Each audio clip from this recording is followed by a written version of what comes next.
पराए तो पराए अपने भी अब कांग्रेस पर जो है वो अटैक करते हुए नजर आ रहे हैं। सुभाष बत्रा जो कि हरियाणा के पूर्व गृह मंत्री रह चुके हैं, वो भी जो है वो कांग्रेस को घेरे में लेते हुए नजर आए। उनका कहना है कि भैया कांग्रेस जो है वो ओवर कॉन्फिडेंस में आ गई थी, टिकट जो है वो गलत तरीके से बांटे गए।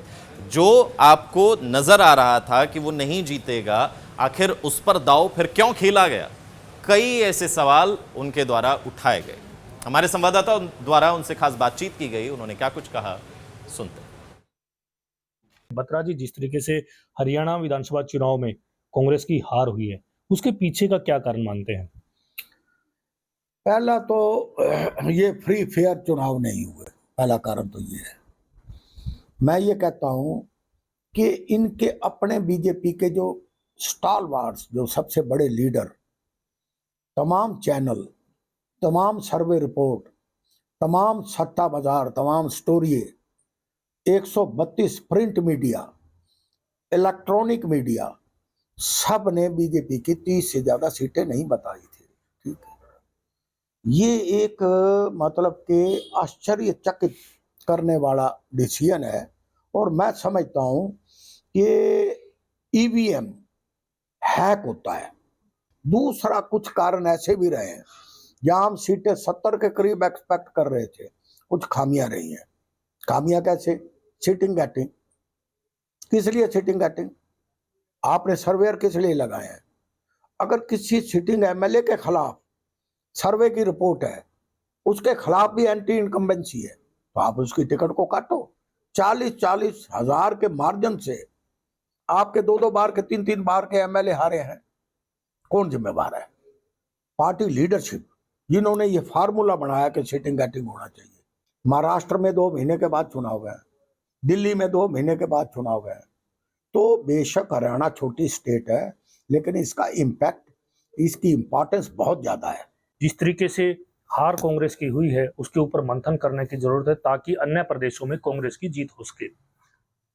डेली पोस्ट के लिए रोहतक से डॉक्टर राजू राज की रिपोर्ट। पराए तो पराए अपने भी अब कांग्रेस पर जो है वो अटैक करते हुए नजर आ रहे हैं। सुभाष बत्रा जो कि हरियाणा के पूर्व गृह मंत्री रह चुके हैं, वो भी जो है वो कांग्रेस को घेरे में लेते हुए नजर आए। उनका कहना है कि भैया कांग्रेस जो है वो ओवर कॉन्फिडेंस में आ गई थी, टिकट जो है वो गलत तरीके से बांटे गए। जो आपको नजर आ रहा था कि वो नहीं जीतेगा, आखिर उस पर दांव फिर क्यों खेला गया? कई ऐसे सवाल उनके द्वारा उठाए गए। हमारे संवाददाता द्वारा उनसे खास बातचीत की गई, उन्होंने क्या कुछ कहा, सुनते हैं।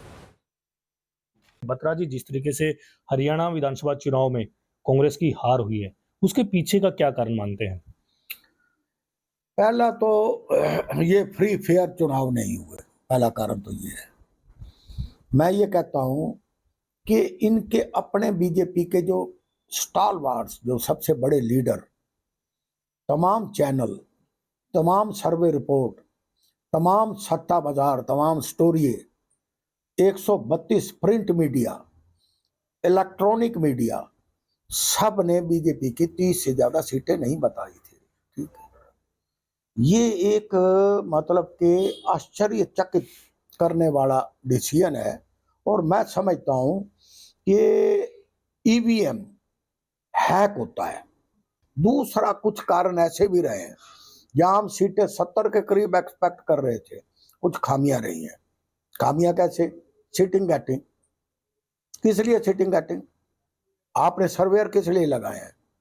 अगर किसी सीटिंग एमएलए के खिलाफ सर्वे की रिपोर्ट है, उसके खिलाफ भी एंटी इनकम्बेंसी है, तो आप उसकी टिकट को काटो। 40-40 हजार के मार्जिन से आपके 2-2 बार के 3-3 बार के एमएलए हारे हैं। कौन जिम्मेवार है? पार्टी लीडरशिप, जिन्होंने ये फार्मूला बनाया कि सीटिंग गेटिंग होना चाहिए। महाराष्ट्र में 2 महीने के बाद चुनाव है, दिल्ली में 2 महीने के बाद चुनाव है। तो बेशक हरियाणा छोटी स्टेट है, लेकिन इसका इम्पैक्ट, इसकी इंपॉर्टेंस बहुत ज्यादा है। जिस तरीके से हार कांग्रेस की हुई है, उसके ऊपर मंथन करने की जरूरत है ताकि अन्य प्रदेशों में कांग्रेस की जीत हो सके। डेली पोस्ट के लिए रोहतक से डॉक्टर राजू राज की रिपोर्ट।